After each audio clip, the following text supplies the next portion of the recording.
अस्सलाम वालेकुम my YouTube family, कैसे हैं आप सब लोग। उम्मीद है अपने घरों में खैर खैरियत से होंगे, हंसते मुस्कुराते होंगे।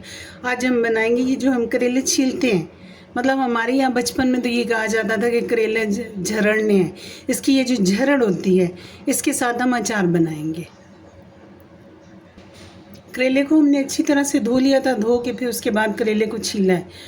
तो ये जो झरड़ बची है इसे हम ज़ाया नहीं करेंगे, क्योंकि ये हमारी साफ़ सुथरी और बेहतरीन करेले का अचार इससे बनेगा। तो ये इसमें हम तकरीबन पौना कप इसमें ऑयल का डालेंगे।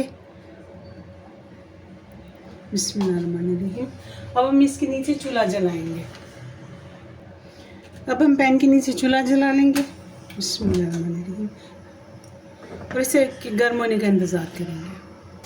मेरे पास 10-12 सब्ज़ मिर्चें थी, वो भी मैंने इसमें काट के डाल दी हैं और इन्हें अच्छी तरह से फ्राई करेंगे। अब ये सारा इसने अपना मॉइस्चर छोड़ा है, इसमें जितना भी पानी है करेले का अब ये वो इसने छोड़ा है, और इस पानी को हम ड्राई करेंगे और फिर इसे हम अच्छी तरह से फ्राई कर लेंगे। ये हमारे करेले की जो झरड़ है ये फ्राई हो चुकी है और मिर्चें भी। अब हम इसमें मसाला डालेंगे। ये मैंने तकरीबन 2.5 टेबल स्पून लिया है साबित धनिया, उसे मोटा मोटा सा पीस लिया है। 1 बड़ा टेबल स्पून मैंने सौंफ लिए हैं, वो भी पीस लिए हैं, मोटे मोटे मतलब लंगरी में किए हैं। 1 भर के टीस्पून मैंने नमक लिया है। तकरीबन 1 टेबल स्पून है ये, 1.5 टीस्पून 1 टेबल स्पून मैंने साबित धड़ा मिर्च ली है और 1 टेबल स्पून इसमें आमचूर है। अब ये हम इसमें डाल देंगे मसाले। बिस्मिल्लाहिर्रहमानिर्रहीम। और इसे पका लेंगे।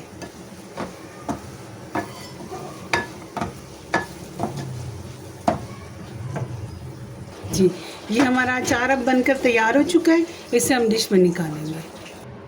अब हम इसमें ये 1/4 कप सिरका डाल देंगे। बिस्मिल्लाहिर्रहमानिर्रहीम। इससे ये सेफ़ रहता है, अचार ख़राब नहीं होता। आप लोग अपने घरों में बनाएं, अपने प्यारों को बना कर खिलाएं। रखिएगा अपना ढेर सारा ख्याल। मुझे और मेरी फैमिली को अपनी दुआओं में याद रखिएगा। मिलते हैं नेक्स्ट रेसिपी में। अल्लाह हाफिज़।